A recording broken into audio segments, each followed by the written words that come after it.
En realidad, Dios tomó a David de la majada de detrás del ganado y lo hizo jefe del pueblo de Israel. Estuvo con él en donde quiera que hubiese andado, exterminó ante él todos sus enemigos e hizo su nombre semejante al de los grandes en la tierra. Dio una habitación al pueblo de Israel, le constituyó en un pueblo firme y le plantó para que se fije y no fuera conmovido, y ningún hijo de la iniquidad venga a destruirle. En realidad estableció los jueces sobre el pueblo de Israel, humilló a todos los enemigos y anunció que Dios le edificaría casa a David para procrear su dinastía, un legado eterno. Pero quien edifica la casa de Dios es Jesucristo, un hombre de paz. El universo es mi casa, el infinito es mi hogar, el tiempo y el espacio me rinden culto y respetan mi paso. Lo curioso de todo esto es que Dios alzó la descendencia de David, y uno entre sus hijos, Jesús, el llamado el Cristo, fue el que en realidad le edificó casa. Y fue él quien en realidad Dios le afirmó para siempre su trono. Pues Dios fue para Cristo Padre y Cristo fue para Dios Hijo, un Hijo, y no apartará de él su gracia. Le establecerá para siempre en la casa de Dios y en el reino de Dios, y el trono de Jesucristo será firme por toda la eternidad.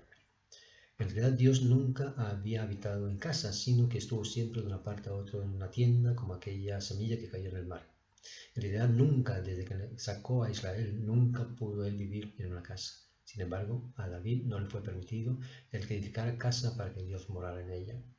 Sin embargo, Dios afirmó el orbe y firme está. Y los cielos en realidad se alegran, se regocija la tierra, pues Dios reina y truena el mar con cuanto lo llena. Salta de gozo el campo y cuanto hay en él, dan grito de júbilo los árboles de las selvas, pues al venir Dios viene para juzgar a la tierra. Sobre todo, tener presente que Dios es bueno y es eterno en su misericordia, es eterno en su conocimiento, y que hemos de saber mantenernos en ese conocimiento y hemos de saber mantenernos en esa misericordia. Y fue precisamente a través del conocimiento de Dios el que la estrella de David anunciara a los pastores esta buena nueva. Porque lo que Dios establece lo establece una vez para siempre, y no solamente eso, sino que el pacto con Dios es eterno. Debemos dejar a Dios que viva en nosotros, debemos dejar a Dios que se manifieste en nosotros, debemos por tanto dejar a Dios ser en nosotros. En realidad no le dejamos existir, no le dejamos ser, ni le dejamos gozar de su propia creación. Nos embellecemos a nosotros mismos, somos guerreros, y creemos que en realidad nosotros somos los únicos que tenemos la gracia de poder pensar, actuar y manifestar las cosas que sentimos. Pero verdaderamente lo que no se da cuenta el humano es que es Dios a través de ese conocimiento el que hace posible que todo esto ocurra en paz, la misma paz que legó Jesucristo. Y ante todo creer, porque creer es dar un paso decisivo e importante en la vida, pero creer como niños, creer para bien. En realidad, cuando así obramos, encontramos en nosotros el reino de los cielos, encontramos que en realidad en nosotros existe ese reino de Dios, encontramos en nosotros que en realidad en nosotros existe la Trinidad. Y vemos que existen ciertos mecanismos compensatorios entre una parte de la Trinidad con otra parte y también con otra parte, y parece ser como si se estuviesen diciendo cosas entre ellos, como si se entendieran y se fundieran en uno solo a través de un solo entendimiento que es Dios, según parece verse, según parece aplicarse. Porque en concreto lo que sabemos es que tanto el Hijo como el Espíritu Santo ambos provienen del Padre, por quien todo fue hecho. Si el Padre hizo al Hijo, era única y exclusivamente para que consumara su obra, para que fuera la consumación de los tiempos. La paz os dejo, mi paz os doy.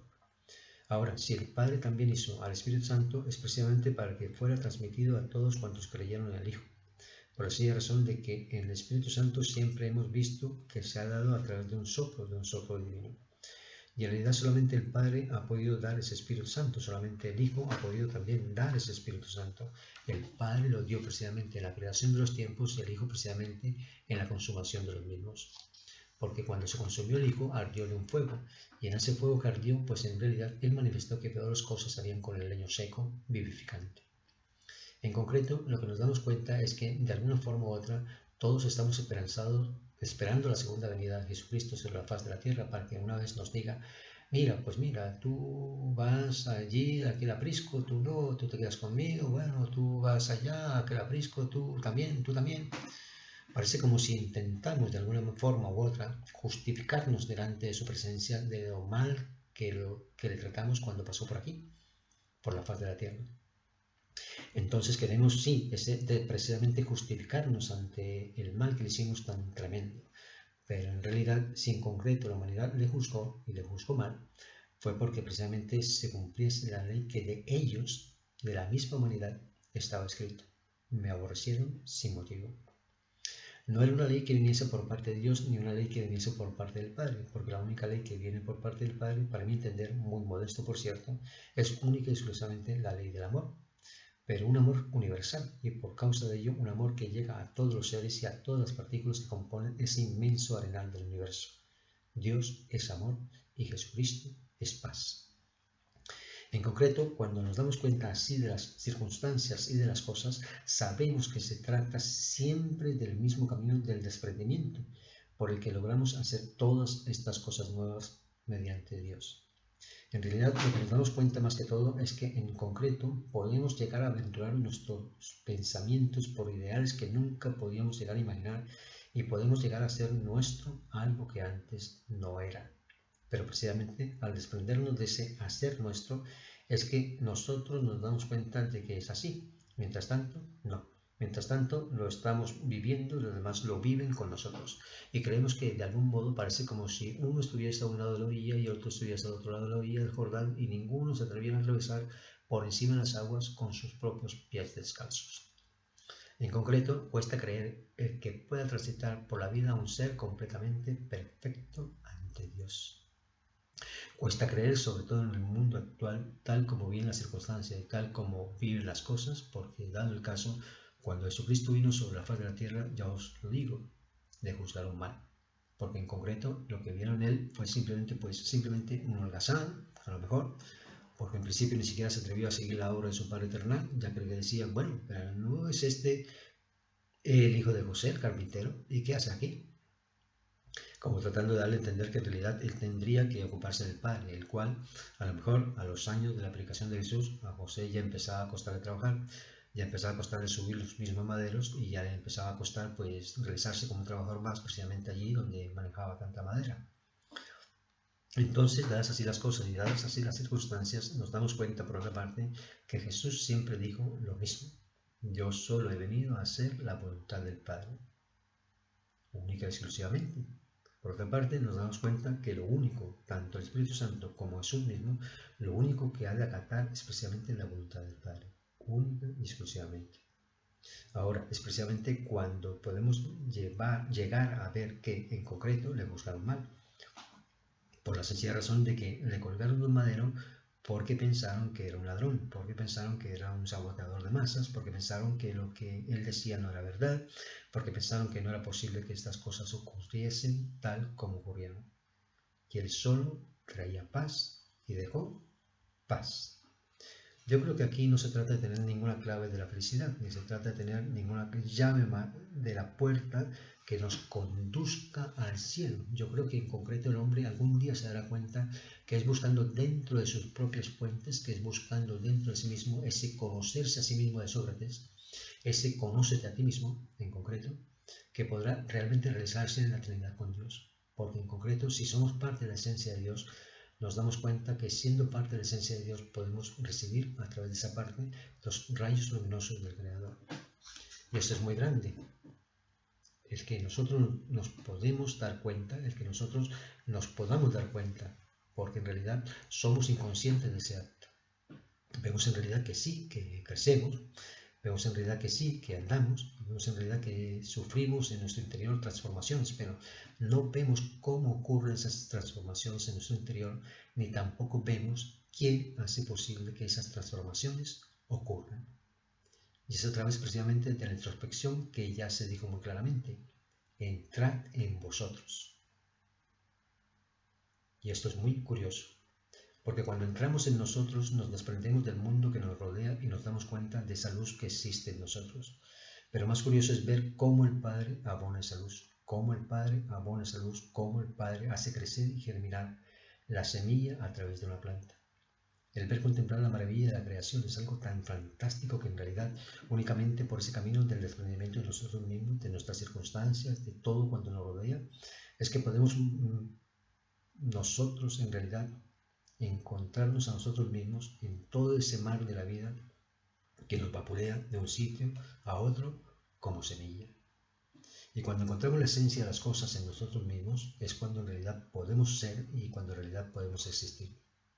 Pero cuidado, es el momento del desprendimiento final, porque si Dios nos ha llevado hasta ese punto solamente debemos reconocer a Dios tal efecto, porque la causa es una y el efecto sigue siendo siempre uno.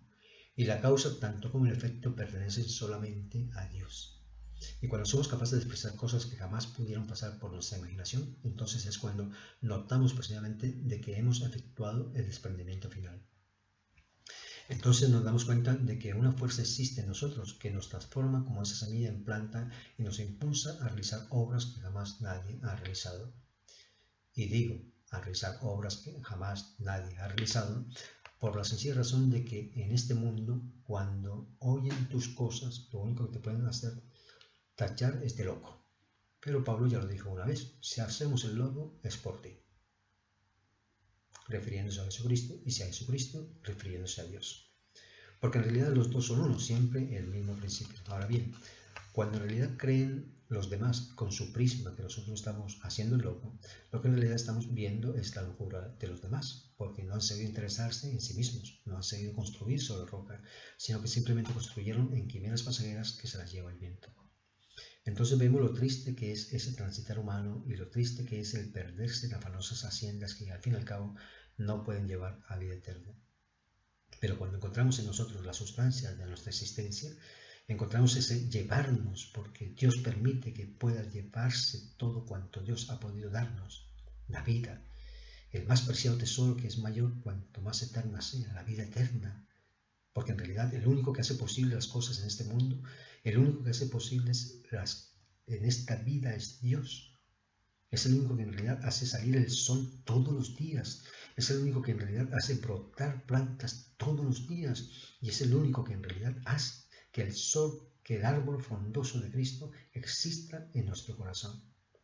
Así que cuando el género humano se dé cuenta de que la felicidad no la encuentra por muchos bienes que alcanza a conseguir, porque esa felicidad externa simplemente conlleva a crear más cosas para sí, esa felicidad no conlleva sino a una ambición, ya sea sana, pero al fin y al cabo ambición. Una ambición que ya no es de poder, ya no es una ambición de lujo, sino una ambición de superarse, una ambición sana, pero es al fin y al cabo ambición. Y la ambición nunca ha sido buena porque la ambición, ya sabemos, rompe el saco. Y si al saco echamos más cosas, llegará el momento en que se romperá porque no tendrá más cosas que albergar. Es la misma cosa que ocurre con aquel buen señor que echando y echando cosas en su saco se dijo, mira, como ya tengo bastante, ahora me voy a dar al solaz del descanso. Pero fue cuando le sobrevino la trombosis. En concreto, yo creo que es el hoy lo que cuenta, y es hoy cuando nos tenemos que entregar a Dios, cuando en realidad nos tenemos que entregar a esa obra de Dios, cuando en realidad nos tenemos que realizar en Dios. Ahora es muy importante el que sepamos mantener nuestro lugar. Si es dado el caso, nosotros no podemos estar por encima de nadie.